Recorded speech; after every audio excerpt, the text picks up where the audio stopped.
कोकणातील प्रत्येक अपडेट जाणून घेण्यासाठी आजच माझे कोकणच्या सोशल मीडिया प्लॅटफॉर्मला लाईक, फॉलो आणि सबस्क्राईब करा।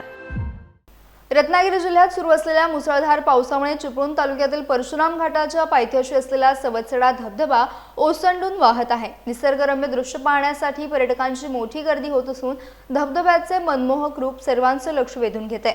मात्र वाढलेला पाण्याचा वेग आणि घसरडे दगड लक्षात घेता पर्यटकांनी सुरक्षित अंतर राखावे आणि कोणतेही धाडस करू नये असं आवाहन प्रशासनाने केले।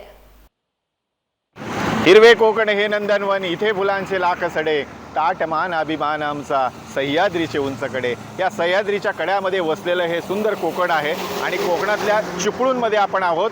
कारण या ठिकाणी तुम्ही बघू शकता माझ्या या बाजूला हा उंचवरून पडणारा सुंदर धबधबा हा सवत्सडा धबधबा आहे आणि हा धबधबा पाहण्याकरता अनेक पर्यटक या ठिकाणी येत असतात आणि या धबधब्याचा आनंद घेत असतात। अगदी राष्ट्रीय महामार्ग मुंबई गोवा लगत असणारा हा धबधबा आहे। इथे प्रचंड प्रमाणात हे पर्यटक नेहमीच येत असतात आणि काही प्रमाणात आज देखील आपण पर्यटक या ठिकाणी बघतो आहोत। परंतु यामध्ये मात्र तुम्ही आनंद घेत असताना इथे तुम्ही आल्यानंतर तुम्हाला उभं राहण्यासाठी देखील जागा नाही। अगदी मागच्या बाजूला तुम्ही बघत असाल तर या सगळ्याच्या सगळ्या गाड्या या राष्ट्रीय महामार्गाला लगत लावले जातात आणि यामध्ये निश्चित अपघात होण्याची शक्यता वर्तवली जाते किंवा ती होण्याची शक्यता आहे। कारण याच राष्ट्रीय महामार्गावरून अनेक मोठी अवजड वाहनं ही प्रचंड वेगाने जात असतात आणि या ठिकाणी कुठल्याही प्रकारे पर्यटकांना गाडी पार्क करण्यासाठी असेल किंवा शौचालय जाण्यासाठी कुठलीही व्यवस्था या ठिकाणी नाही आहे। प्रशासनाने मात्र नक्कीच पर्यटकांना आवाहन केलेलं आहे की तुम्ही जर अशा ठिकाणी येत असतात विशेष या सवत्सड्यावर येणार असाल तर तुम्ही स्वतःची काळजी तुम्ही स्वतःच घेतली पाहिजे।